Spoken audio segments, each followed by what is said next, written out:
مولانا محمد النبي الأمي الأمين وعلى آله الطيبين الطاهرين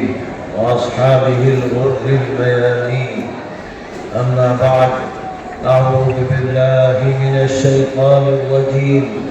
بسم الله الرحمن الرحيم.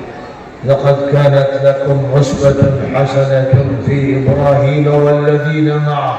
إذ قالوا لقومهم إنا براء منكم ومما تعبدون من دون الله كفرنا بكم وبدا بيننا وبينكم العداوة والبغضاء أبدا حتى تؤمنوا بالله وحده. صدق الله العظيم.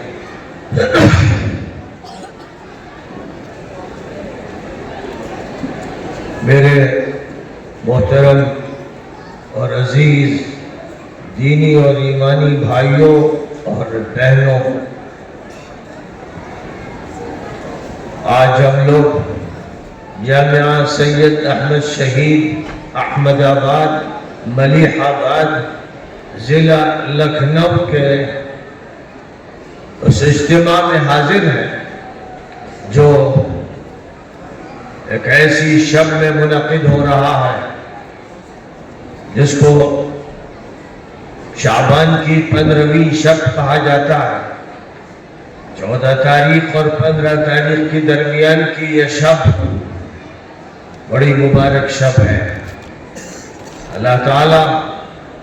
کون و مکان کا خالق ہے۔ اللہ مکان و زمان کا خالق ہے، وہ بلند ہے، علی و اعلیٰ ہے۔ اس نے پوری کائنات کو اپنے احاطے میں لے رکھا ہے،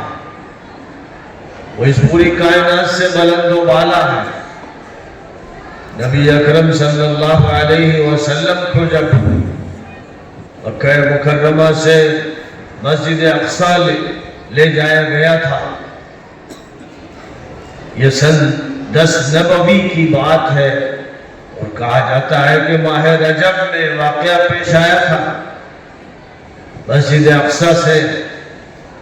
پھر نبی صلی اللہ علیہ وسلم کا آسمانی سفر شروع کرایا گیا، جس کو معراج کہا جاتا ہے۔ اور اس سفر میں آپ نے روئے زمین سے آسمان اول تک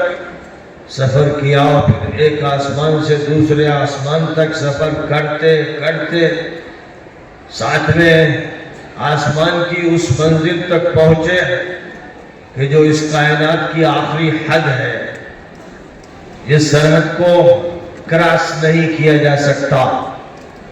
نبی صلی اللہ علیہ وسلم اس آخری سرحد تک پہنچے جہاں بیڑی کا ایک عظیم الشان بابرکت درخت ہے، وہ علامتی درخت ہے جس کو سدرۃ المنتہا کہا جاتا ہے۔ اور منتہا کے معنی یہ ہے کہ وہ آخری بارڈر جس کے بعد مخلوقات کی دنیا ختم ہو جاتی ہے، اور عالم بالا کا وہ نظام شروع ہوتا ہے جس میں کسی انسان کو مداخلت کا حق نہیں ہے۔ تو بہرحال سید الانبیاء حضرت محمد مصطفیٰ صلی اللہ علیہ وسلم کو اس مقام تک لے جایا گیا۔ تو وہ جو مقام سے اور مکان سے اور زمان سے بلند و بالا ہے، اس نے جس مقام کو چاہا مقدس بنایا، جس زمانے کو چاہا مقدس بنایا، جس رات کو چاہا برکتوں سے مالا مال کیا، جس دن کو چاہا اپنی نعمتوں کا مرکز بنا دیا۔ یہ سارے فیصلے اللہ کے ہیں، اور کل یوم ہوا فی شأن، ہر دن اس کی ایک نئی تجلی ہوتی ہے۔ ظاہر ہے کہ دن بھی اس کے نظام کے ماتحت اور رات بھی اس کے نظام کے ماتحت۔ وَإِنَّ يَوْمًا عِنْدَ رَبِّكَ كَأَلْفِ سَنَةٍ مِّمَّا تَعُدُّونَ تمہارے پروردگار کے یہاں ایک دن تمہارے 1000 سال کے برابر ہوتا ہے۔ ظاہر ہے کہ ہم اپنے زمانے کا قیاس بھی نہیں کر سکتے اور تصور بھی قائم نہیں کر سکتے، لیکن وہ اللہ جو لا شریک لہو ہے اور جس کی قدرت کا یہ عالم ہے کہ کوئی چیز بھی اس کے احاطے سے باہر نہیں اور کوئی چیز بھی اس کے علم سے اوجھل نہیں ہے، اس نے 12 مہینوں میں رمضان المبارک کو ایک خاص اہمیت دی ہے، ایک خاص فضیلت دی ہے، ایک خاص مقام دیا ہے۔ لا يسأل عما يفعل وهم يسألون، کوئی پوچھ نہیں سکتا کہ ایسا کیوں، بندوں سے پوچھا جاتا ہے، اللہ سے نہیں پوچھا جا سکتا کہ اس نے رمضان کو یہ خصوصی مقام کیوں عطا فرمایا اور رمضان کے پڑوس میں ہونے کی وجہ سے شعبان کو یہ اہمیت اور خصوصیت کیوں عطا فرمائی اور محرم کو اس نے کیوں اہمیت دی اور ذوالحجہ کا کیا مقام ہے، اس کا حج کے لیے کیوں انتخاب فرمایا۔ ظاہر ہے کہ یہ اس کے فیصلے ہیں جس کا کوئی شریک نہیں ہے، جس کی ذات میں نہ شرکت نہ صفات میں شرکت، جس کے تصرفات میں نہ شرکت نہ افعال میں شرکت، وہ اپنی ذات سے اور اپنی صفات سے منفرد ہے، احد ہے، صمد ہے، فرد ہے۔ اس نے اپنے نبی صلی اللہ علیہ وسلم کی زبان سے شعبان کی فضیلت بیان تو کروائی بلکہ بیان سے زیادہ عمل کروایا۔ حضرت عائشہ صدیقہ رضی اللہ تعالی عنہ سے روایت ہے جو بخاری میں بھی ہے اور مسلم میں بھی ہے، متفق علیہ روایت ہے کہ حضور صلی اللہ علیہ وسلم پورے رمضان کے روزے رکھتے تھے اور پھر کوئی مہینہ ایسا نہیں تھا جس کے آپ کثرت سے روزے رکھتے ہو، بلکہ پورے ہی رکھتے ہو، تھوڑے چھوڑ کر بس پورے مہینے کے رکھتے ہو سوائے شعبان کے۔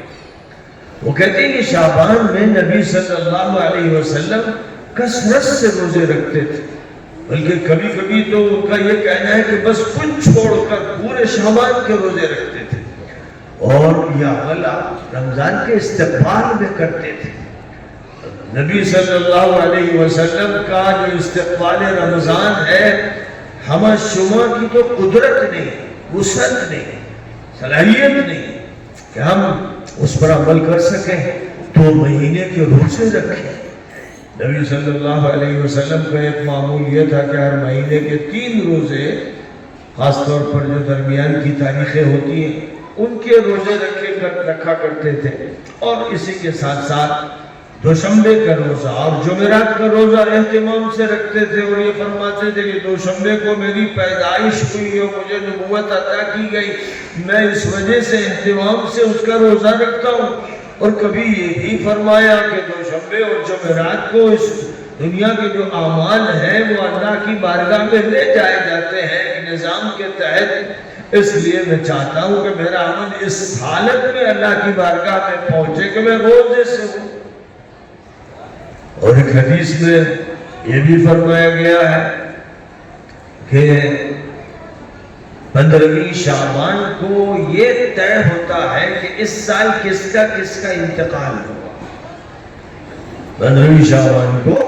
یہ طے ہوتا ہے کہ اس سال کس کا انتقال ہوگا۔ تو نبی صلی اللہ علیہ وسلم نے فرمایا کہ میں یہ چاہتا ہوں کہ میرا آخری وقت روزے کی حالت میں آئے، یعنی میں اہتمام کرتا ہوں روزوں کا پورے شعبان، صرف 15ویں شعبان کے روزے سے متعلق جو حدیث ہے وہ حدیث معتبر نہیں، لیکن 15ویں شب یعنی کہ اس وقت شب ہے،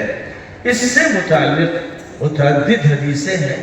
جن حدیثوں سے یہ بات معلوم ہوتی ہے کہ اس رات کی بڑی فضیلت ہے، اس کی بڑی اہمیت ہے۔ یہ رات عبادت کی ہے، ذکر کی ہے، خصوصی تعلق مع اللہ کی ہے، یہ رات ہے استغفار کی، یہ رات ہے توبہ اور انابت کی، یہ رات ہے نمازوں کی، یہ رات ہے تلاوت قرآن پاک کی. ظاہر ہے کہ سب سے زیادہ عظمت و تقدس والی رات تو 27ویں رات ہے، لیکن 27ویں رات رمضان المبارک کی بتائی نہیں گئی. یہ نہیں بتایا گیا کہ وہ 27ویں ہی ہے. شب قدر 21ویں بھی ہو سکتی ہے، اور 23ویں بھی، اور 25ویں بھی، اور 27ویں بھی، اور 29ویں بھی. زیادہ تر 27ویں ہوتی ہے، لیکن بہرحال شب قدر کو جو خاص عظمت اور فضیلت عطا کی گئی ہے، اس کے بعد ایک عظمت اور فضیلت اس رات کو 15ویں شب کو عطا کی گئی ہے. الحمدللہ ہم لوگوں نے مغرب کی نماز پڑھی تو اس شب میں پڑھی. ہماری مغرب کی نماز، کیونکہ اسلام میں دن کا جو آغاز ہوتا ہے وہ غروب شمس سے ہوتا ہے. سورج غروب ہوا تو دن رخصت ہو گیا، اور رات سے اگلا دن شروع ہوتا ہے. اسلام میں دن سے پہلے رات ہے. جو مغرب زدہ ہیں، شیطانی تہذیب و تمدن کے ماننے والے ہیں، ان کی تاریخ 12 بجے سے شروع ہوتی ہے. ظاہر ہے کہ وہ سن کی اور پاگل ہیں، نہ ادھر کے نہ ادھر کے، نہ خدا ہی ملا نہ وصال صنم. جاہلیت کے کندے وہ 12 بجے سے دن شروع کرتے ہیں جس کا کوئی تک نہیں ہے. شروع ہوگا دن تو صبح کے طلوع سے شروع ہو یا غروب شمس سے طلوع ہو. جو جنتری چل رہی ہے اللہ کی طرف سے، چاند اور سورج کی جو جنتری قائم کی گئی ہے، اور پھر جس طرح دن اور مہینے اور سال طے پاتے ہیں، اور ان کا ذکر اللہ نے قرآن پاک میں کیا ہے کہ ہم نے تو ان کو جنتری بنا دیا ہے، اور بہت سے ان کے فائدے رکھے گئے ہیں. تو یہ جنتری جو قمری جنتری ہے اور شمسی جنتری ہے، اس جنتری میں دن کا جو آغاز ہوتا ہے، یعنی نئی تاریخ کا آغاز ہوتا ہے سورج ڈوبنے سے. اس لیے رمضان المبارک میں سورج ڈوبا افطار کیا گیا، یعنی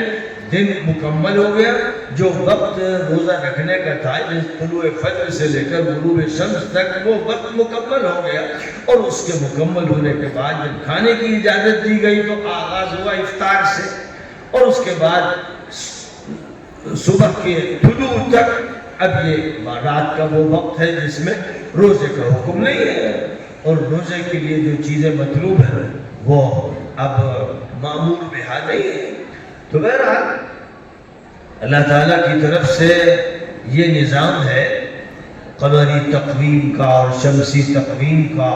اور قمری تقویم بھی ہماری ہے اور شمسی تقویم بھی ہماری ہے، کیونکہ هو الذي جعل الشمس ضياء والقمر نورا وقدره منازل لتعلموا عدد السنين والحساب. قرآن پاک ہی میں یہ بتایا گیا کہ قمری جنتری بھی ہے اور شمسی جنتری بھی ہے. اس لیے ان دونوں کے درمیان ہم تفریق نہیں کرتے. ہمارا نظام خاص طور پر نمازوں کا شمسی جنتری سے چلتا ہے کہ صبح طلوع ہو گئی ہے، اور اب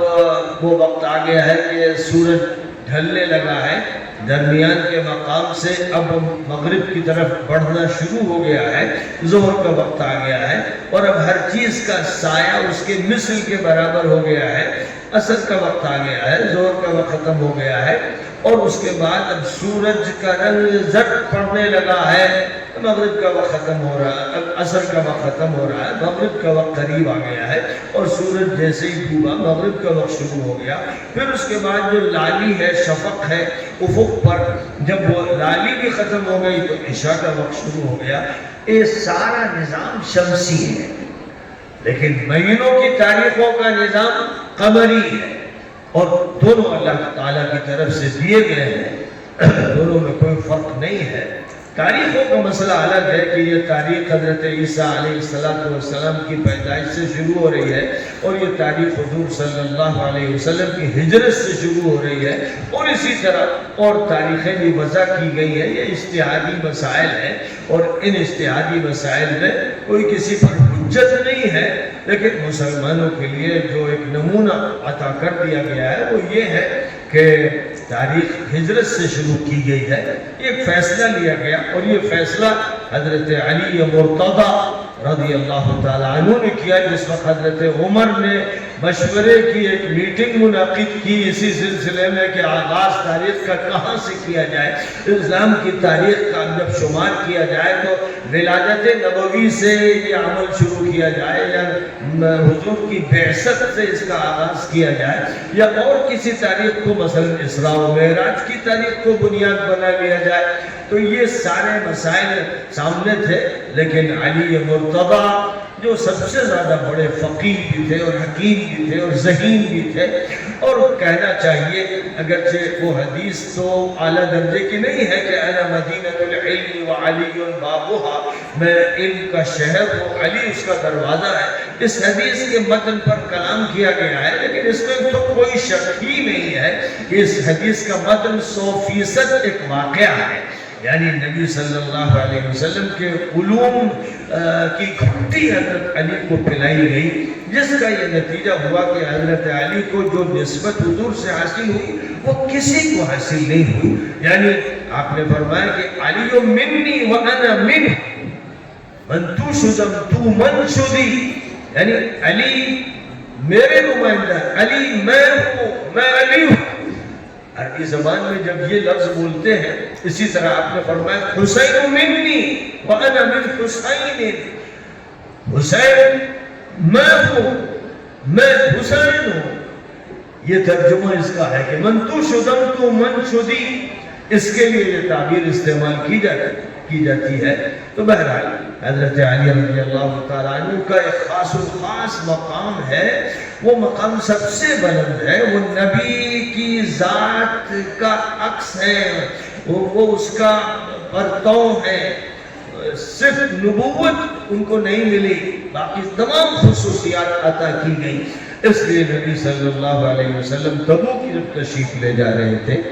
اور حضرت علی سے کہا کہ آپ مدینے رہیں، مدینہ منورہ کے حالات پر نگاہ رکھیں، کیونکہ بہت سے منافق ہیں، فتنہ پرور ہیں، کوئی شرارت کر سکتے ہیں، لمبا سفر ہو رہا ہے اور یہ سفر 1 مہینے 40 دن کا ہو جائے گا۔ اس لیے حضرت علی رضی اللہ تعالیٰ عنہ کو اپنی نمائندگی عطا فرمائی۔ وہ چاہتے تھے کہ مجھے حضور اپنے ساتھ غزوے میں لے جائیں، تو انہوں نے اپنی بے چینی کا اور تڑپ کا اظہار کیا۔ تو حضور صلی اللہ علیہ وسلم نے فرمایا کہ کیا تم اس پر خوش نہیں ہو کہ تمہاری یہ حیثیت ہو میرے ساتھ جو ہارون کی موسیٰ کے ساتھ تھی؟ جس طرح موسیٰ علیہ السلام نے حضرت ہارون کی رسالت اور نبوت کی اللہ سے درخواست کی تھی، اگرچہ نبوت میرے بعد نہیں چلنی ہے، رسالت نہیں چلنی ہے، میں خاتم نبیین ہوں، لیکن جو نسبت نبی کو نبی سے ہو سکتی ہے اور نبی کے ترجمان اور نمائندے کو ہو سکتی ہے، وہ تمہیں مجھ سے حاصل ہے۔ الا انہ لا نبی بعد، صرف یہ ہے فرق کہ میرے بعد کوئی نبی نہیں ہوگا، لہذا تم نبی تو نہیں ہوگے، بقیہ سب کچھ ہوگے، بقیت سب کچھ ہوگے۔ تو بہرحال حضرت علی رضی اللہ تعالیٰ عنہ کو جو مقام عطا فرمایا گیا وہ بہت ہی بلند و بالا مقام ہے، اور اللہ تعالیٰ جس کو جو مقام بھی عطا فرما دے، جہاں تک تعلق ہے زمانوں کا، اشخاص کا اور مقامات کا، ان میں اللہ تعالیٰ کی طرف سے انتخابات کا عمل چلتا ہے۔ آج کی جو شب ہے، ہم لوگوں نے الحمدللہ اس کا جو آغاز کیا، مغرب کی نماز سے آغاز ہوا، روزانہ نئے دن کا، نئی تاریخ کا آغاز مغرب سے ہوتا ہے، لیکن جو لوگ آج یہاں جلسے میں آئے الحمدللہ ان کی 15ویں شب پکی ہوئی۔ انہوں نے 15ویں شب میں مغرب کے بعد جو دعائیں مانگی ہیں، جو نبی صلی اللہ علیہ وسلم رات کے آغاز پر مانگا کرتے تھے اور دن کے آغاز پر مانگا کرتے تھے، مسنون دعائیں جو نبی سے ثابت ہیں، اور جن میں نبی پاک علیہ السلام نے اپنے اللہ سے تعلق کا ایسا اظہار فرمایا ہے کہ حیرانی ہو جاتی ہے کہ بس اللہ کی چوکھٹ پر آپ پڑے ہیں اور اللہ کی عبادت اور عبدیت اور عبودیت کا توق گردن میں ڈالے ہیں اور اللہ کے سامنے گل گڑا رہے ہیں اور ہر چیز اللہ سے مانگ رہے ہیں، ہر خیر، ہر برکت، ہر ترقی، ہر کشادگی اللہ سے مانگ رہے ہیں تو الحمدللہ نماز کے بعد جو دعائیں ہوئیں ایک طالب علم نے جو دعائیں سنائی اور آپ نے سنی تو قرآن کی تلاوت کرنے کا بھی ثواب ہوتا ہے اور تلاوت سننے کا بھی ثواب ہوتا ہے. ایسے ہی یہ دعائیں جو کی گئی وہ گویا آپ کر رہے تھے اور جب وہ دعائیں آپ کر رہے تھے تو الحمدللہ 15ویں شب کی جو دعائیں تھیں وہ آپ کو تو پہلے ہی مرحلے میں حاصل ہو گئی, یعنی رات کا آغاز ہی دعاؤں سے کیا گیا اور امید ہے کہ یہ دعائیں اللہ کی بارگاہ میں پہنچا دی گئی, قبول کر لی گئی. اس دنیا میں اللہ تعالیٰ نے اپنی قدرت سے جب یہ نظام عطا فرمایا ہے کہ ہمارا سیکنڈوں میں رابطہ سیٹلائٹ سے ہو سکتا ہے, اڑنے والے جہاز سے ہو سکتا ہے اور ہزاروں کلومیٹر کی دوری پر جو انسان اپنے کمرے میں موجود ہے, بیڈ روم میں موجود ہے, ہم اس سے سیکنڈوں میں رابطہ کر سکتے ہیں. آج الیکٹرانک میڈیا نے یہ بتایا کہ اللہ تعالیٰ نے جو لہریں بنائی ہیں اور لہروں میں جو ایتھر رکھا ہے اور جو کرنٹ دوڑا دیے ہیں, ان کا یہ عالم ہے کہ آپ سیکنڈوں کے اندر امریکہ سے, آسٹریلیا سے, شمال سے, جنوب سے رابطہ کر سکتے ہیں. اور یہی نہیں صرف رابطہ کر سکتے ہیں بلکہ کروڑ فوٹو اور الفاظ تیر رہے ہیں. آپ یہ بھی کر سکتے ہیں جو ایجادات ہوئی, یعنی جن ایجادات کے ذریعے یہ بتایا گیا, انسان کو سمجھایا گیا کہ اللہ تعالیٰ کی قدرت کی ایسی ایسی نشانیاں ہیں جو اس کائنات میں اور کرۂ ارضی میں پھیلی ہوئی ہیں کہ آپ کسی کا فوٹو دیکھنا چاہیں, اس طرح سے اس سے بات کریں گویا وہ آپ کی مجلس میں حاضر ہو گیا اور بے تکلف دو بدو آپ اس سے گفتگو کر رہے ہیں. یہ بات اللہ نے اسی دنیا میں ہزاروں کلومیٹر کی دوری کے باوجود اور راستوں میں بڑے بڑے پہاڑ اور طرح طرح کی رکاوٹوں اور سمندروں کے حائل ہونے کے باوجود دکھا دی. تو ظاہر ہے کہ جو کرنٹ اللہ کے حضور پہنچتے ہیں سیکنڈوں میں, جو بات ہم کرتے ہیں اللہ سے, جو دعا مانگتے ہیں, جو کچھ درخواست کرتے ہیں فرشتوں کے ذریعے سے کہ ہماری بات اللہ کی بارگاہ تک پہنچ جائے, سیکنڈوں میں اللہ کی بارگاہ میں پہنچ جاتی. بلکہ اللہ تعالیٰ نے تو یہ فرما دیا کہ ہمارا تو معاملہ یہ ہے کہ ہم یہ جانتے ہیں کہ انسان کی جو شہرگ ہے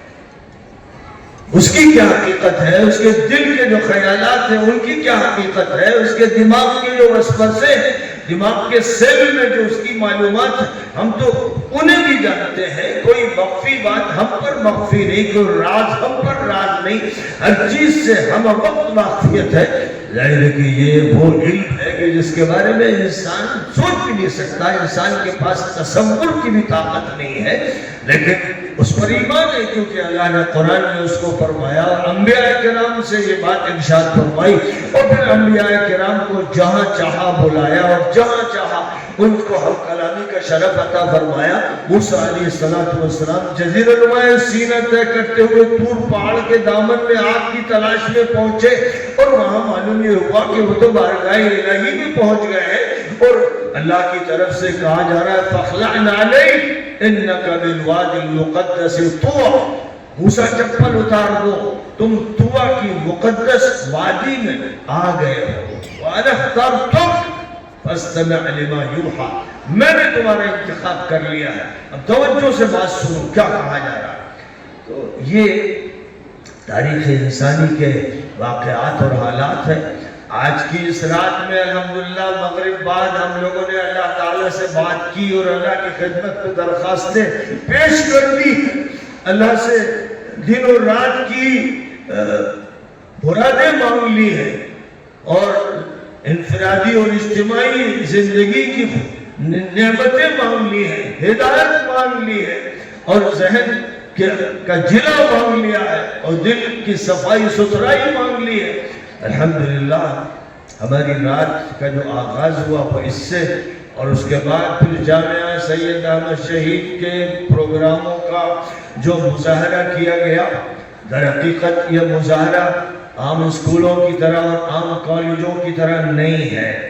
یہ بات خوب یاد رکھیں, یہاں کے طلباء, یہاں کے اساتذہ, یہاں کے خدام, یہاں کے کام کرنے والے, یہاں کے جلسوں میں حاضر ہونے والے, کہ یہ جامعہ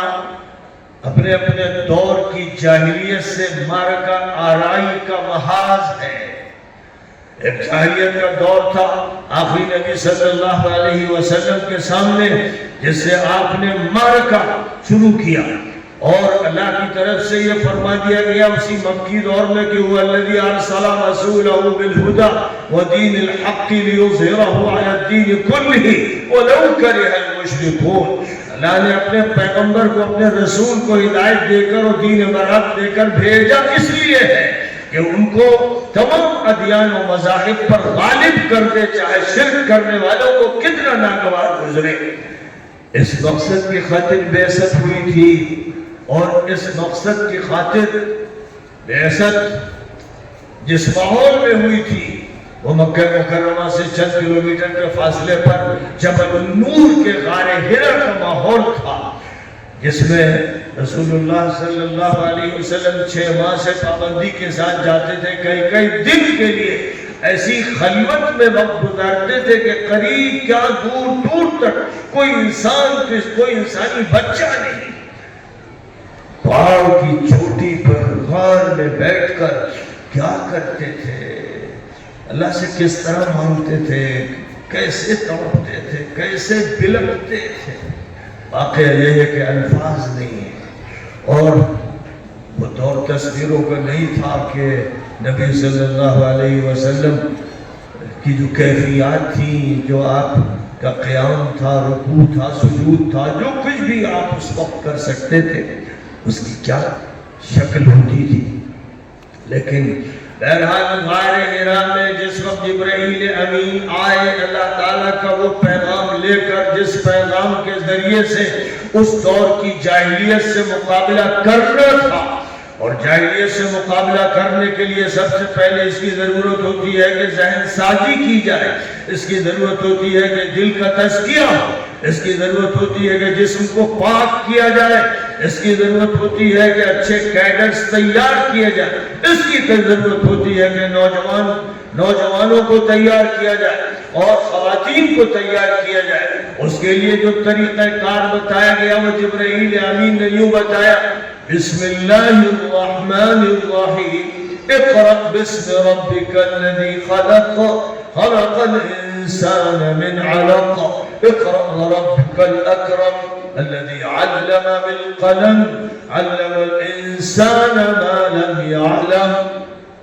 اللہ کے نام سے آغاز کیجئے جو بہت مہربان و نہایت کرم فرمائے۔ پڑھیے اپنے پروردگار کا نام لے کر، اس کی صفات کو یاد کرتے ہوئے جس نے تخلیق فرمائی، جس نے انسان کو خون کے ایک لوتھڑے سے، خون کی ایک پھٹکی سے پیدا کیا ہے۔ پڑھیے، اور آپ کا پروردگار نوازنے والا ہے، کرم فرمانے والا ہے، بنانے والا ہے، ترقی دینے والا ہے۔ اس نے قلم کے ذریعے سکھایا ہے، اور انسان کو، ہر انسان کو، ہیومن بینگ کو، صرف ایک مسلمان کو نہیں، صرف ایک نمازی کو نہیں، ہر انسان کو وہ سکھایا ہے جس سے انسان واقف نہیں تھا۔ یہ وہ چند آیتیں ہیں جن کے ذریعے سے لائحہ عمل دیا گیا، جن کے ذریعے سے یہ بتایا گیا کہ طریقہ کار کیا ہوگا، جن کے ذریعے بتایا گیا کہ نبی جو 6 مہینے بے چینی میں کے غار حرا میں گزارتے رہے، اور قرآن پاک نے اس کی تصویر کشی کرتے ہوئے فرمایا کہ وَوَجَدَكَ ضَالًّا فَهَدَىٰ، آپ پریشان تھے، حیران تھے، راستہ سجائی نہیں دے رہا تھا، تو اللہ نے ڈائریکٹ کیا، اللہ نے ڈائریکشن دیا، اللہ نے آپ کو بتایا کہ کام کیسے شروع کرنا۔ مکہ مکرمہ کے کافرانہ ماحول میں، مشرکانہ ماحول میں، ملحدانہ ماحول میں، فاسقانہ اور فاجرانہ ماحول، اور ظاہر ہے کہ جب یہ مکے کا ماحول تھا تو سوچ لیجئے کہ سیریا اور عراق کے ساؤتھ بارڈر سے لے کر یمن تک، حضرموت تک، عمان تک، یہ پورا جزیرۃ العرب کس ماحول میں، کس کافرانہ اور مشرکانہ ماحول میں زندگی گزار رہا تھا۔ اس میں تبدیلی لانے کے لیے محض کوئی احتجاج، محض کوئی مظاہرہ، محض کوئی ریلی، محض کوئی اعلان، محض کوئی بیان ہرگز کافی نہیں ہے۔ آج جو تجربے کیے جا رہے ہیں مسلم تنظیموں کی طرف سے، جماعتوں کی طرف سے، جو تجربے ہیں وہ تجربے ہیں جو تھکے ہوئے ہیں، پھینکے ہوئے ہیں، ناکام ہیں۔ ایک ریلی، ایک احتجاج، ایک مظاہرہ، ایک ٹینشن، ایک بیان، اور یہ سلسلہ چل رہا ہے. انگریزوں کی اس ملک میں آمد اور غلبے اور لاکھوں انسانوں کے قتل عام سے لے کر 1947 کی ایک مجرمانہ حکومت کے قیام تک اور اس کے بعد سے آج تک حالات نہیں بدلتے ہیں. اور حالات اس لیے نہیں بدلتے کہ انبیائی طریقہ اختیار نہیں کیا جاتا. حالات اس لیے نہیں بدلتے کہ آخری نبی صلی اللہ علیہ وسلم کو ساتویں آسمان سے جو طریقہ کار جبرائیل امین نے آ کر بتایا وہ نہیں بتایا جا رہا ہے. اسکول بھی ہے، کالج بھی ہے، مدرسے بھی ہے، اور دارالعلوم بھی ہے. یہ سارے سلسلے ہیں اور طویل زمانے سے، بلکہ کہہ سکتے ہیں 1450 سال سے ہے. لیکن وہ مدرسہ نہیں ہے جو مسجد نبوی میں قائم ہوا تھا. وہ مدرسہ نہیں ہے جو غار حرا سے نکلا تھا. وہ مدرسہ نہیں ہے جو صفا کی پہاڑی پر اعلان کر رہا تھا. وہ مدرسہ نہیں ہے جس نے عالم کفر و شرک میں تہلکہ مچا دیا تھا، جس نے انقلاب برپا کر دیا تھا اور جس نے گھر گھر میں انقلاب کی آواز پہنچا دی تھی. وہ مدرسہ نہیں. روایتی مدرسے ہیں، رسمی مدرسے ہیں، تقلیدی مدرسے ہیں، نقال مدرسے ہیں اور کام چلاؤ مدرسے ہیں، چل رہے ہیں. لیکن وہ بات نہیں ہے. تو ظاہر ہے کہ نبی صلی اللہ علیہ وسلم کو برپا کیا گیا تو یہ فرمایا گیا بات شروع ہوگی تعلیم سے، بات شروع ہوگی پڑھنے پڑھانے سے، بات شروع ہوگی قلم کے استعمال سے، بات شروع ہوگی تدریس سے، کتابت سے، تبلیغ سے اور دعوت سے. بات شروع ہوگی کفر و شرک کی حقیقت کو بیان کرنے اور اس کی قلعی اتارنے اور بخیا ادھیڑنے سے. بات شروع ہوگی اس طرح کہ حق کو برملا بیان کیا جائے، کوئی خلط ملط نہ ہو، کوئی تلبیس نہ ہو، کوئی بات ایسی نہ ہو جس میں حق کو چھپایا جائے. کتمان حق کی اجازت نہیں، تلبیس کی اجازت نہیں، خلط ملط کی اجازت نہیں. اسلام کا پورا نکھرا ہوا صاف ستھرا نظام پیش کیا جائے گا. کوئی ایڈجسٹمنٹ کی پالیسی نہیں. کسی کے ساتھ بھی وہ معاملات نہیں ہوں گے جن معاملات میں ایمان اور کفر جمع ہو جائے، توحید اور شرک جمع ہو جائے، اور سنت و بدعت جمع ہو جائے، اور ہدایت اور گمراہی جمع ہو جائے. ہرگز ہرگز نہیں. اور کبھی سہارا نہیں لیا جائے گا وقت کے فرعونوں کا، نمرودوں کا، حامانوں کا، قارونوں کا. کبھی سہارا نہیں لیا جائے گا وقت کے جھوٹے مکار قائدین کا. کبھی ان سے بے نیازی اختیار کی جائے گی، علیحدگی اختیار کی جائے گی، اور اپنے تفرق کے ساتھ، اپنی شناخت کے ساتھ بات کو پیش کیا جائے گا. اس کے لیے اللہ کو یہ کہنا پڑا، اس کے لیے کہنا پڑا لقد كانت لكم سنة أسوة حسنة في إبراهيم والذين معه إذ قالوا لقومهم إنا براء منكم ومما تعبدون من دون الله كفرنا بكم وبدا بيننا وبينكم العداوة والبغضاء أبدا حتى تؤمنوا بالله وحده. نبی سے کہا جا رہا ہے، نبی سے، آخری نبی سے، خاتم النبیین سے اور ان کے صحابہ سے، ان کے اہل بیت سے، اسلام کے حاملین سے کہا جا رہا ہے تمہارے لیے بہترین اسوہ ابراہیم کی ذات میں موجود ہے اور جو ان کے ساتھ. ایک جگہ یہ بھی فرمایا گیا مسلمانوں کو سنانے کے لیے کہ تمہارے لیے آخری نبی جو تمہارے درمیان پیغمبر ہے ان کی ذات میں بہترین نمونہ اور ماڈل موجود ہے، آئیڈیل موجود ہے، ان کا اتباع کرنا ہے. یہ فرمایا گیا. لیکن مدنی دور میں ایک موقع پر خاص پس منظر میں اس کا ارشاد فرمایا گیا. لیکن جو بات بالکل اٹوٹ عالمی نظام کے سامنے پیش کرنے کے لیے فرمائی گئی، جس کی تمہید میں نبی سے یہ بھی کہا گیا تھا کہ وَاتَّبِعْ مِلَّةَ إِبْرَاهِيمَ حَنِيفًا، ابراہیم کی ملت کا اتباع کرو. اے محمد ابراہیم کی ملت کا اتباع کرو. اور یہ بھی کہہ دیا گیا تھا وَلَن تَرْضَىٰ عَنْكَ الْيَهُودُ وَلَا النَّصَارَىٰ حَتَّىٰ تَتَّبِعَ مِلَّتَهُمْ. یہودی اور عیسائی خوش نہیں ہوں گے آپ سے چاہے جب تک کہ آپ ان کی ملت کے پیروکار نہ بن جائیں۔ اس سے زیادہ کوئی صفائی ہو سکتی ہے؟ یہودی عیسائی خوش نہیں ہوں گے، امریکہ خوش نہیں ہوگا، برطانیہ خوش نہیں ہوگا، فرانس خوش نہیں ہوگا، جرمنی خوش نہیں ہوگا۔ سن لو اے سعودیوں، سن لو امارات کے بندوں، غلاموں، عورتوں، بادیوں، سن لو مصر کے یہودیوں اور عیسائیوں کی جوتیوں کو چاٹنے والوں، سن لو اردن کے لوگوں، سن لو، تم سے یہودی خوش نہیں ہوں گے، عیسائی خوش نہیں ہوں گے، صہیونی اور صلیبی خوش نہیں ہوں گے جب تک کہ تم ان کے تلوے نہیں چاٹو گے، ان کے ملت کے پیروکار نہیں بنو گے، جب تک تمہارے سامنے ویسٹرن سیویلائزیشن نہیں ہوگی، جب تک تم ان کا رنگ و روپ اختیار نہیں کرو گے، جب تک تم ان کا سوٹ بھی پہنو گے اور دل میں انہی کو بساؤ گے، جب تک یہ نہیں کرو گے وہ تم سے راضی نہیں۔ مزید کہہ دیا گیا ہے ایھا الذین آمنوا لا تتخذوا اليهود والنصارى اولیاء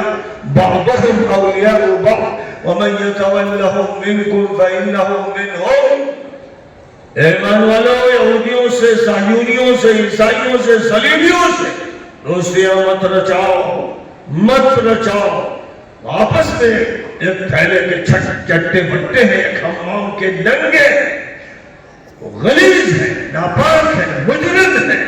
اور جو بھی ان سے تعلقات بنائے گا وہ انہی میں شمار کیا جائے گا۔ اس لیے خوب یاد رکھو، مسلمانوں کا بھی دھوکہ مت کھانا۔ آل سعود یہودی ہیں، آل نہیان یہودی ہیں، مصر کے حکام یہودی ہیں، اردن کے بادشاہ یہودی ہیں، یہودی الفطرت ہے، یہودی الطبیعت ہے، یہودی المزاج ہے، یہودی الانجام ہے۔ وَمَن يَتَوَلَّهُم مِّنكُمْ فَإِنَّهُ مِنْهُمْ۔ جو بھی تم میں سے ان کے ساتھ کھڑا ہوگا، ان سے دوستی رچائے گا، وہ ان میں شمار کیا جائے گا۔ لہذا خوب یاد رکھو کہ 27ویں شب ہو یا رمضان کی کوئی شب ہو یا کوئی دن ہو یا عرفہ کا دن ہو یا حج کا دن ہو، یوم النحر ہو یا 15ویں رات ہو شعبان کی، کسی کی بات نہیں چلے گی، کسی کی دعا قبول نہیں ہوگی، کوئی بھی اللہ کے ہاں مقبول شمار نہیں ہوگا جب تک کہ وہ ملت ابراہیمی سے اپنے کو وابستہ نہیں کرے گا اور دین محمدی سے وابستہ نہیں کرے گا۔ ہمارے ملا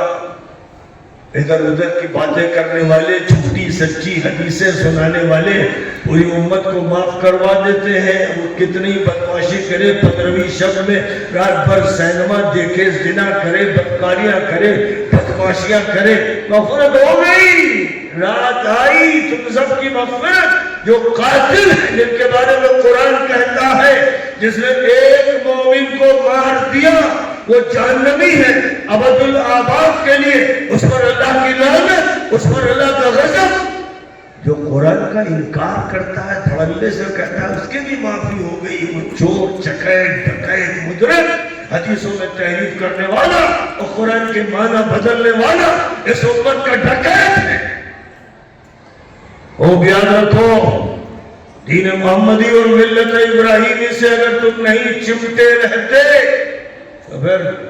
بھول جاؤ، تمہاری دعائیں قبول نہیں ہوگی، حرم کی دعائیں قبول نہیں ہوں گی۔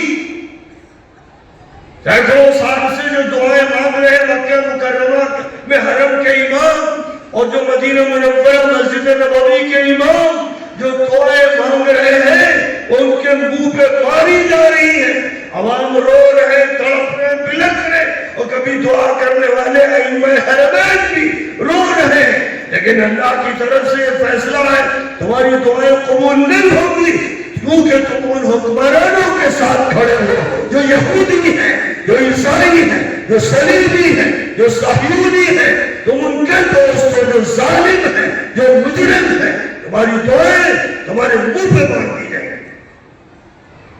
اس لیے دعائیں قبول نہیں ہو رہی، اسرائیل پر فتح حاصل نہیں ہو پا رہی. جو لوگ قربانی دے رہے ہیں اللہ ان کو قبول کر رہا ہے, ان کو شہادت کا مرتبہ دے رہا ہے, وہ تو دین کے ساتھ رخصت ہو رہے ہیں. اور باقی آس پڑوس کے جو مجرم حکمران ہیں, خبیث گندے غلیظ حکمران, وہ دوستیاں رچائے ہوئے ہیں, وہ تعلقات بنائے ہوئے ہیں. ان کے یہاں کھلے بندوں ویزے یہودی صہیونیوں کو دیے جا رہے ہیں, اور وہ زمینوں پر قبضے بھی کر رہے ہیں, ہوٹل بنا رہے ہیں. اور اب بات یہاں تک آ گئی کہ امریکہ کا ایک پاگل سنکی مجرم غلیظ و دیوس حاکم یہ کہہ رہا ہے کہ میں غزہ کو اپنے ہاتھ میں لے لوں گا اور اپنی فوج بھیج کر غزہ کو خالی کروا دوں گا, بلکہ پورے فلسطین کو خالی کروا دوں گا. یہاں صرف یہودی بسیں گے, صرف صلیبی بسیں گے, کسی مسلمان کو اس کی گنجائش نہیں دی جائے گی, انہیں نکلنا پڑے گا. تو جس وقت یہ بات وہ کہتا ہے تو بیانات دیتے ہیں یہ جھوٹے فریبی ڈکیت چور حکمران. اردن کا جو حاکم و مصر کا حاکم, سعودیہ کا حاکم, یہ بیانات دیتے ہیں فراڈ کے لیے, آنکھوں میں دھول جھونکنے کے لیے. یہ اندر سے سب ملے ہوئے ایک ساتھ گھسے ہوئے ایک حمام میں ننگے غلیظ و بدترین و مجرم, لیکن یہ بیانات دیتے ہیں کہ ہم اسے قبول نہیں کریں گے. بے شرم و بے حیا تم ہوتے کون ہو جو قبول نہیں کرو گے؟ تم انہی کی روٹی کھا رہے ہو. اور جو فوجی اڈے ہیں سعودیہ میں, امریکی فوجی اڈے ہیں, سارا سعودیہ صہیونی یہودیوں کی حفاظت کے ذریعے محفوظ ہے. کرسی کی حفاظت صہیونی کر رہے ہیں, صلیبی کر رہے ہیں. ان کے زبردست فوجی اڈے ہیں, آج سے نہیں ہے, اس حکومت کے پہلے دن سے ہے. جس نے گود میں ان کو لیا, جس ماں نے دودھ پلایا, وہ شقی بدبخت منحوس ماں, وہ مجرم و خبیث باپ جس نے ان کی پرورش کی, ان حرامیوں کی. یہ صورتحال ہے. اس صورتحال میں جو مسلمان ان سے امید لگائے ہیں اور کچھ جھوٹے مکار مولوی ان کے ریالوں کو چاٹنے والے, خبیث و غلیظ ان کا سنڈا صاف کرنے والے, اپنے کو جو سلفی کہتے ہیں, شرم نہیں آتی ان کو, زمین میں گڑتے نہیں وہ کہ ان مجرموں کی تعریف کرتے ہیں دھڑلے کے ساتھ جو یہودیوں اور عیسائیوں کے دوست ہی نہیں, انہی کی حفاظت میں زندگی گزار رہے ہیں. ان کی حکومت ان کی حفاظت کے ساتھ ہے. اگر وہ حفاظت ہٹا دے اور مصر کو جو وہ مدد دیتے ہیں وہ کھینچ لے, اور اردن کو جو پیسہ دیتے ہیں جس سے روٹی چلتی ہے وہ کھینچ لے, اور پاکستان کو جو کھانا ملتا ہے وہ کھانا بند کر دے, تو یہ ساری حکومتیں گر جائیں گی, ان کا بدیا بیٹھ جائے گا, اور اس وقت سب کو دکھے گا اپنی آنکھوں سے کہ یہ مجرم کس کے تھے. اس لیے میں امریکہ کے صدر ٹرمپ سے یہ کہتا ہوں کہ آپ نے غزہ میں جنگ بند کروا دی, بڑا کارنامہ انجام دیا ہے, اور آپ چاہتے ہیں کہ روس اور یوکرین کی جنگ بھی بند ہو جائے, اور آپ کا کہنا ہے کہ تمام ملکوں کو, پوری دنیا میں جنگیں بند کروانا چاہتا ہوں. میں چاہتا ہوں کہ میں امن و سلامتی کا پیغمبر بن جاؤں. تو جناب ٹرمپ صاحب, ہم چاہتے ہیں کہ آپ کو امن و سلامتی کا نوبل پرائز ملے, اور آپ دنیا کی جنگوں کو بند کروا, لیکن ساتھ ہی ساتھ آپ کی رائے ٹپکتی ہے غزہ کی سرزمین پر کہ یہ آپ کو مل جائے تاکہ آپ اپنی تجارت چلائیں, اپنی صنعت چلائیں, اپنے ہوٹل چلائیں, پیسہ کمائیں. آپ کی زندگی کی دو ہی مقصد ہے, شہوت پرستی اور مال پرستی. لیکن آپ کو مبارک ہو کہ آپ سعودی شیوخ کے پیر ہیں, آپ پیر مغاں ہیں. آپ کے مرید سیسی بھی ہیں, ملک عبداللہ بھی ہیں, محمد بن سلمان بھی ہیں, محمد بن زائد بھی ہیں, اور بھی بہت سے ہیں جو آپ کے مخلص مریدین ہیں. ان مخلص مریدین کو آپ ساتھ لے لیجئے اور ان سے یہ کہہ دیجئے کہ ہم فلسطینیوں کی آبادی چاہتے ہیں کہ ان کو کہیں پر بھی آباد کرا دیں. تو خاص طور پر شیخ المشائخ آپ کی خدمت میں جو سب سے بڑا مرید اور مخلص ہے, جس نے $450 ارب آپ کی خدمت میں پہلی مرتبہ پیش کیے تھے، اور ابھی جب آپ نے کہا کہ 500 ارب ڈالر مجھے دینا، تو اس مرید مخلص نے کہا کہ نہیں، 600 دینے کے لیے ہم تیار ہیں، ہماری جانیں آپ کے لیے حاضر ہیں، ہم تو بس آپ کے جوتوں میں بیٹھ جائیں، ہماری عزت کے لیے یہی کافی ہے۔ تو اس نے پھر دیکھا جب اس کی شیخ المشایخی کا یہ زور ہے، تو تمام مریدوں کو سامنے رکھتے ہوئے اصل مرید مخلص سے جو حرمین کا پاسبان بنا ہوا کہا کہ تمہیں 1000 ارب ڈالر مجھے دینا ہے، اور ساتھ ہی ساتھ یہ کہہ دیا کہ غزہ سے جن کو ہم نکالیں گے ان کو فلسطین، ان کو مصر میں بسنا ہے، اردن میں بسنا ہے، سعودیہ میں بسنا ہے۔ اور جو وہاں گہرا دوست ہے جس کو حج کی سیکورٹی سعودیہ کی طرف سے سونپی جاتی ہے، سب سے گہرا معتبر دوست نتنیاہو، وہ ملعون روح زمین کا سب سے بدترین و ملعون انسان، جس سے آل سعود کی گہری دوستی ہے، یہاں تک کہ کئی سالوں سے حج کی سیکورٹی اسرائیلی کمپنی کو دی جاتی ہے۔ پورے ملک کی حفاظت صہیونیوں کے ہاتھ ہے۔ جب چاہیے آپ اس کی تفصیلات معلوم کر لیجیے حضرت گوگل سے، اور جتنے بھی معلومات کے وسائل ہیں ان سے معلوم کر لیجیے، بے شمار مضامین آپ کو ملیں گے۔ تو میری درخواست ہے غزہ کے لوگوں سے کہ بھائی اب ضد مت کرو کہ غزہ ہی میں رہنا ہے، تم لوگ درخواست کرو شیخ المشائخ ٹرمپ سے کہ آپ یہ کرم فرمائیں کہ ہم سب کو مدینہ منورہ بھیج دیں، مدینہ منورہ کی طرف ان کی ہجرت کرا دی جائے، تو ظاہر ہے کہ نبی پاک علیہ السلام کے جوار میں رہنے کی کسے تمنا نہ ہوگی۔ جدہ سے مکے تک ان کے مکانات بنوا دیے جائیں، اور مکے سے مدینہ منورہ تک بے شمار جگہیں جو خالی پڑی ہیں ان میں فلسطینیوں کو آباد کر دیا جائے، تو ظاہر ہے کہ یہ مقام غزہ سے ہزاروں درجے افضل ہے، اور صرف غزہ سے نہیں القدس سے بھی افضل ہے۔ اس لیے یہ درخواست کی جائے کہ بھئی آپ بضد ہیں کہ ہمیں نکالیں گے یا مار دیں گے، لاشوں میں تبدیل کر دیں گے، تو بس یہ آپ سے مطالبہ ہے کہ اپنے مرید خاص سے جو آپ کو 1000 ارب ڈالر دینے کو تیار بیٹھا ہوا ہے، اس سے یہ کہہ دیجئے کہ ان لوگوں کو مدینہ منورہ کے آس پاس آباد کر دیا جائے۔ تو بہرحال یہ ایک ہماری درخواست ہے، کاش کے ٹرمپ تک یہ درخواست پہنچا دی جائے، انگلش میں اس کا ٹرانسلیشن کر کے اس کو ڈال دیا جائے تمام چینلز پر، اور پھر یہ بات وہاں تک پہنچ جائے، اور گویا کہ پھر یہ مطالبہ ہو کہ وہی جدہ سے لے کر مدینہ منورہ تک غزہ کے فلسطینیوں کو آباد کر دیا جائے گا، اور یہیں سے پھر ظاہر ہو جائے گا کہ مرید مخلص ہے کتنا ہے اور کتنا نہیں ہے، اور وہ کس کا مرید ہے اور کس کا دشمن ہے۔ واقعہ یہ ہے کہ صرف فلسطینیوں کی دشمنی میں مصر، اردن اور سعودیہ اور دیگر ممالک یہ کہتے ہیں کہ ہمیں یہ منظور نہیں کہ ان کو اپنے علاقے سے نکالا جائے۔ میں خدا کی قسم کھا کے بتاتا ہوں کہ یہ چور، یہ ڈکیت، یہ مجرم یہ بات صرف فلسطینیوں کی دشمنی میں کہہ رہے ہیں۔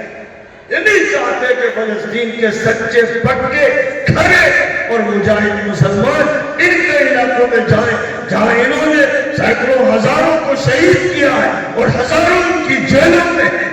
تو یہ نہیں چاہتے۔ یہ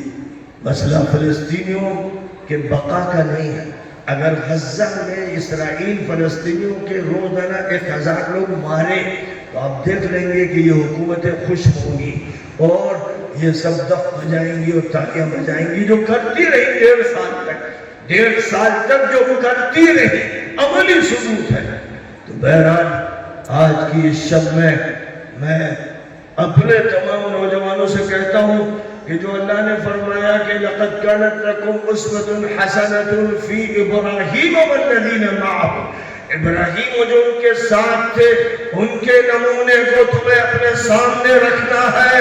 سن لو کلیت الشریعہ والو، سن لو طبیہ کالج والو، سن لو شاہین اسکول والو، تم سب کو حضرت ابراہیم کی ملت اور حضرت محمد صلی اللہ علیہ وسلم کے دین پر چلنا ہے۔ تم کو صحابہ کے جذبات اور اہل بیت کے جذبات پیدا کرنا ہے، تم کو وہ نمونہ پیش کرنا ہے جو نمونہ جانوں کے قربانیوں کے ساتھ حضرت حسین نے اور ان کے گھر کے افراد نے پیش کیا تھا، جو نمونہ حضرت حمزہ نے احد کی جنگ میں پیش کیا تھا، اور جو نمونے صحابہ کرام نے بدر میں، احد میں اور مختلف موقعوں پر پیش کیے، یہ نمونہ ہے جس نمونے کے بارے میں اللہ تعالیٰ نے یہ فرمایا اِذْ قَالُوا لِقَوْمِهِمْ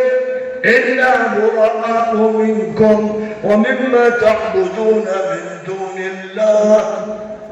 حضرت ابراہیم اور ان کے ساتھ جو لوگ تھے انہوں نے وقت کے نمرود سے اور یوں کہیے کہ ہر دور کے فرعون سے جو بات کہی تھی وہ یہ کہ ہم تم سے بری ہیں، ہم تم سے بیزار ہیں، ہم تم سے الگ ہیں، ہم تمہارے دباؤ کو قبول کرنے والے نہیں۔ اِنَّا بُرَآءُ کس نے کہا؟ قوم سے، اپنی قوم سے۔ اِنَّا بُرَآءُ مِنْكُمْ وَمِمَّا تَعْبُدُونَ مِنْ دُونِ اللَّهِ، تم سے ہم الگ، اور تم جن کی پوجا پاٹ کرتے ہو، تمہارے جو دیوتا اور دیویاں تم نے جن کو پال رکھا، ان سے ہم الگ ہیں۔ اور صرف الگ نہیں، کفرنا بکم، ہم تمہارے منکر ہیں، ہم تمہاری سیاست کو تسلیم نہیں کرتے، تمہاری حکومت کو تسلیم نہیں کرتے، تمہارے نظام کو تسلیم نہیں کرتے، تمہاری تعلیم کو تسلیم نہیں کرتے، تمہاری معاشیات کو تسلیم نہیں کرتے، تمہاری سماجیات کو تسلیم نہیں کرتے، تمہارے سسٹم کو تسلیم نہیں کرتے۔ ہمارا منفرد سسٹم ہے، موحدانہ ہے، توحیدی نظام ہے، اللہ کا دیا ہوا، اللہ کا نازل کردہ، انبیاء کو عطا کردہ اور آخری نبی صلی اللہ علیہ وسلم کو سونپا ہوا یہ نظام ہے جس کو ہم نے مانا ہے اور بقیہ تمام نظاموں کو ٹھکرا دیا۔ یہ کہنا ہے، سن لیں سارے لڑکے، سن لیں لڑکیاں، سن لیں عورتیں، سن لیں، اگر عورتوں کے گھر میں کوئی رسم آئی، اگر ان کے یہاں کوئی فیشن آیا، اگر ان کے یہاں مغربی تہذیب کا کوئی اثر آیا، اگر شادیوں میں انہوں نے فضولیات کی، ان کا کوئی تعلق قرآن سے نہیں، نبی سے نہیں، سیدنا ابراہیم سے نہیں، اسلامی نظام سے نہیں، دھوکہ مت دو، فراڈ مت کرو۔ تھوڑا ہوا مسلمان خاتون بھی، مسلم خاتون جو یہ کہہ دے، ان تمام نظاموں کے بارے میں کہہ دے جو اس کے سامنے ہے، سڑک پر ہے، اسکول میں، کالج میں، تھیٹر میں، فلم انڈسٹری میں اور ہر میدان میں ہے، وہ کہہ دے کفرنا بکم، ہم تمہارے منکر ہیں، ہم تمہیں نہیں مانتے۔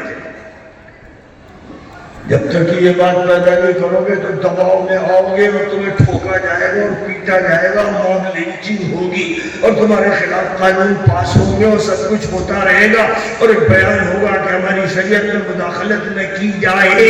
شریعت پوری ختم کر دی گئی انگریزوں کے دور میں، اور جو چھچڑے باقی رہ گئے اس کے لیے اب یہ کہا جاتا ہے کہ مداخلت نہ کی جائے۔ کون سی مداخلت باقی رہ گئی؟ اس لیے بالکل کھلا انکار اس سسٹم کا جس پر چل رہا ہے دنیا کا نظام، اس دور کی جاہلیت، 21ویں صدی کی جاہلیت، اس جاہلیت پر ٹھوکر مارنا ہے، اس جاہلیت کا انکار کرنا ہے، اس جاہلیت کو ادھیر دینا ہے، اس جاہلیت کو فتح اسلام کے حق میں کرنا ہے۔ یہی کام حضرت امیر المومنین سید احمد شہید رحمت اللہ علیہ کا تھا، حضرت مولانا اسماعیل شہید کا تھا، حضرت مولانا عبدالحی الرحمانی کا تھا، ان کے اصحاب کا تھا، بعد میں آنے والوں کا تھا، خلفاء کا تھا۔ یہی نظام تھا جس کی بنیاد پر مولانا محمد قاسم نانوتوی نے دیوبند قائم کیا، یہی وہ نظام تھا جس کی بنیاد پر مولانا محمد علی مونگیری نے ندوہ قائم کیا، یہی وہ بنیاد تھی جس پر ہندوستان میں ایک عظیم انقلاب برپا کیا گیا۔ اسی بنیاد کو زندہ کرنا ہے، اسی کے لیے جامعہ قائم کیا گیا ہے۔ یہاں کوئی خلط ملط نہیں ہوگا، یہاں کوئی تلبیس نہیں کی جائے گی، یہاں کھرے طور پر اسلام کو پیش کیا جائے گا، یہاں بتایا جائے گا کہ نبی کے بعد خلافت راشدہ کی خصوصیات کیا تھی، یہاں بتایا جائے گا کہ علی بن ابی طالب رضی اللہ عنہ کرم اللہ وجہہ اور علیہ السلام اہل بیت کے لیے محدثین کرام نے، سب سے بڑے محدث جلیل امام بخاری حضرت فاطمہ کا ذکر کرتے ہیں تو علیہ السلام لکھتے ہیں. اہل بیت کے لیے محدثین کرام علیہ السلام لکھتے رہے، اور بخاری میں ملا اور شیخ الحدیث پڑھاتے ہیں. لیکن اگر کوئی استعمال کر لے تو سوچتے ہیں کہ شیعہ کہاں سے آ گیا، یہ شیخ الحدیث مجرم، یہ ملا مجرم، مدرسوں میں پڑھانے والے کرائے کے کٹو مجرم ہیں. انہوں نے امت کو توڑا ہے،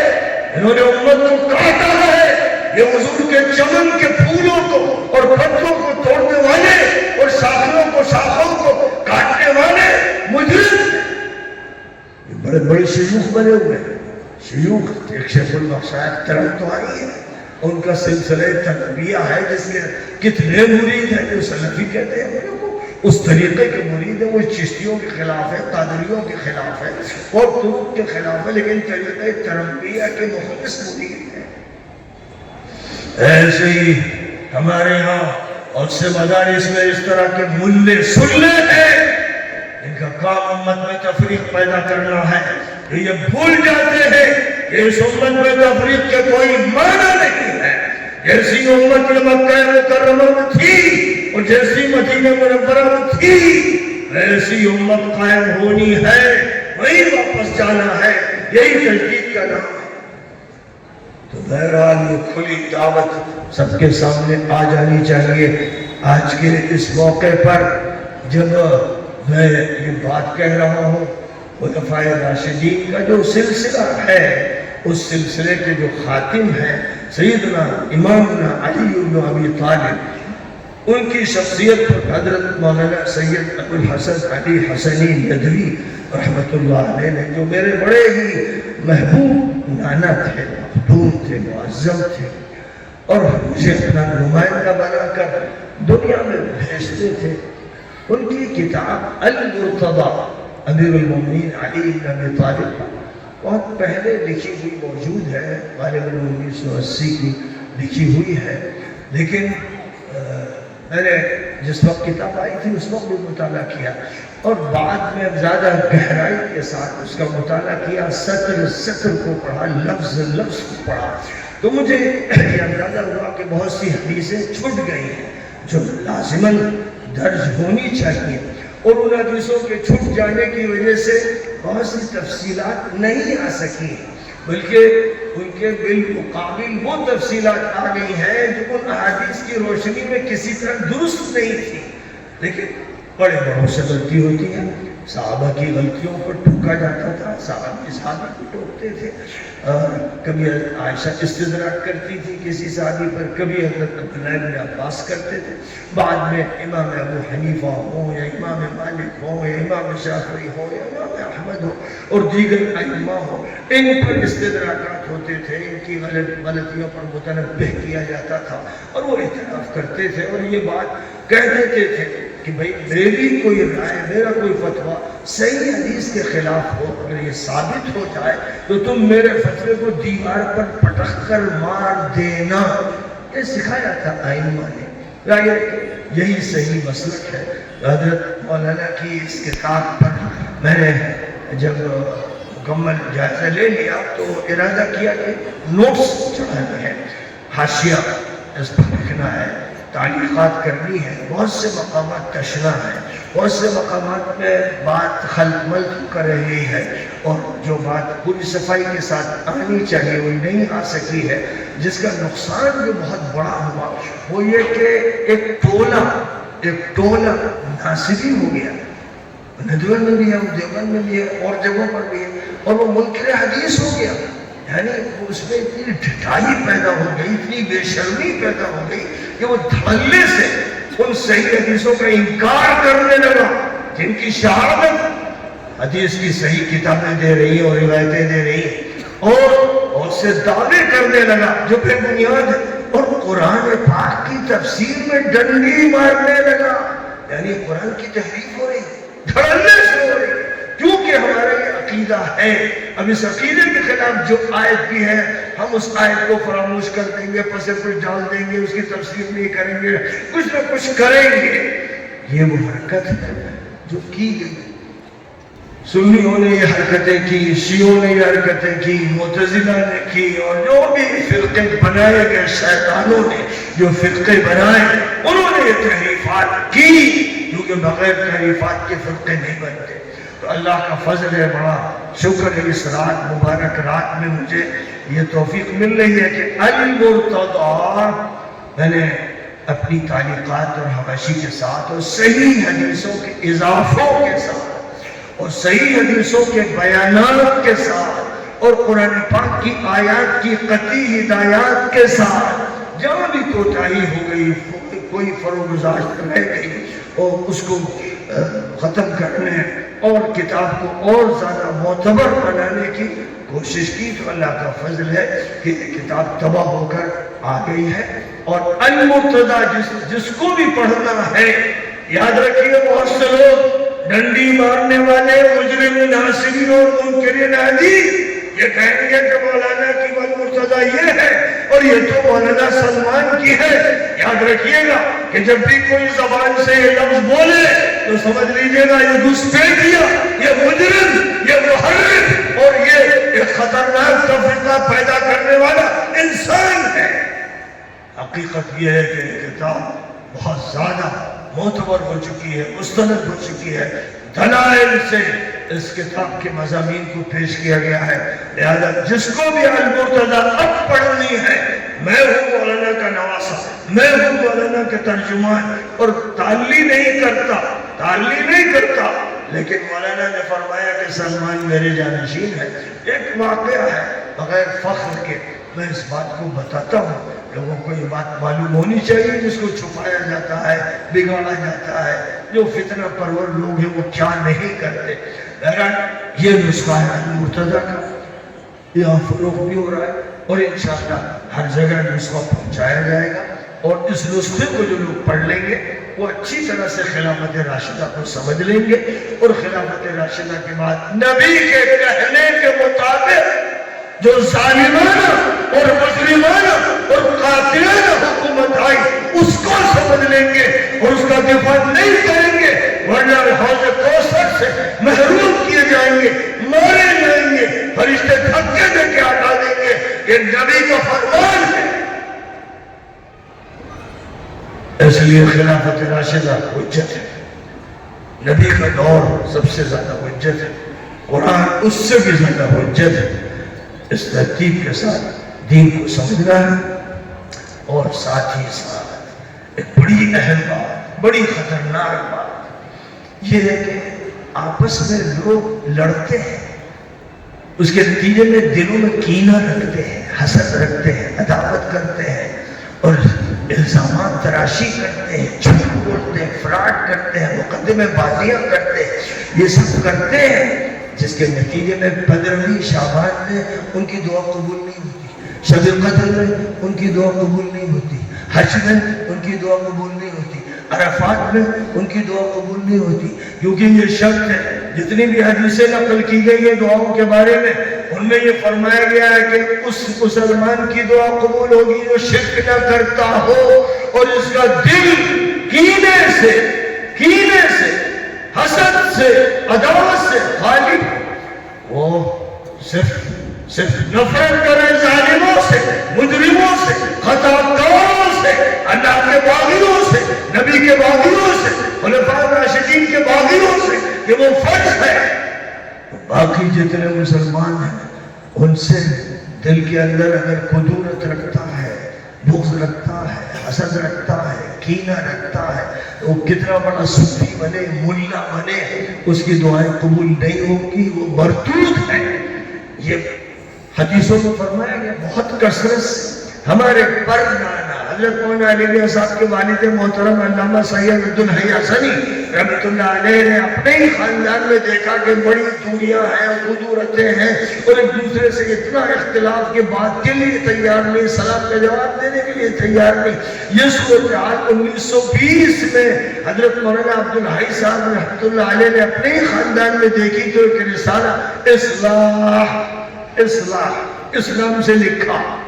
اور یہ رسالہ پڑھا ہوا تھا، 100 سال سے توجہ ہی نہیں ہوئی تھی۔ اللہ تعالیٰ نے مجھے توفیق عطا فرمائی کہ جب میں بات کر رہا ہوں اس کی کہ اصلاح ہو، انقلاب ہو، تو پھر میں نے چاہا کہ اس رسالے کو بھی کچھ اپنی طرف سے توضیحات کے ساتھ ایک مقدمہ لکھ کر شائع کر دوں، اور حضرت مولانا عبدالحی صاحب کی بیٹی امت اللہ تسلیم صاحبہ، سیدہ عائشہ صاحبہ جنہوں نے ریاض الصالحین کا ترجمہ زاد سفر کے عنوان سے کیا، اس میں وہ حدیثیں جو آپس کے قطع تعلق سے متعلق ہیں اور دلوں کی قدورتوں سے اور حسد سے اور عداوت سے متعلق ہیں، اس باب کی حدیثوں کو بھی میں نے اس میں جمع کر دیا، اور حضرت مولانا علی میاں صاحب نے جو مقدمہ لکھا تھا وہ مقدمہ بھی اس میں درج کر دیا۔ اس طرح میرا مقدمہ بھی ہے، زاد سفر کا باب بھی ہے، حضرت مولانا علی میاں صاحب کا مقدمہ بھی ہے، اور مولانا عبدالحی صاحب کی اصلاح کے نام سے وہ کوشش ہے جس میں انہوں نے منتخب حدیثوں کو جمع کیا ہے، جس کے ذریعے لوگوں کے دلوں میں تزکیہ پیدا کیا جائے، اصلاح کی کوشش کی جائے، اور آپس کے تعلقات بہتر بنائے جائے۔ تو اس کتاب کا بھی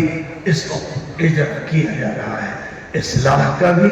اور المرتضیٰ کا بھی۔ ضرور آپ اس سے مستفید دعا کریں۔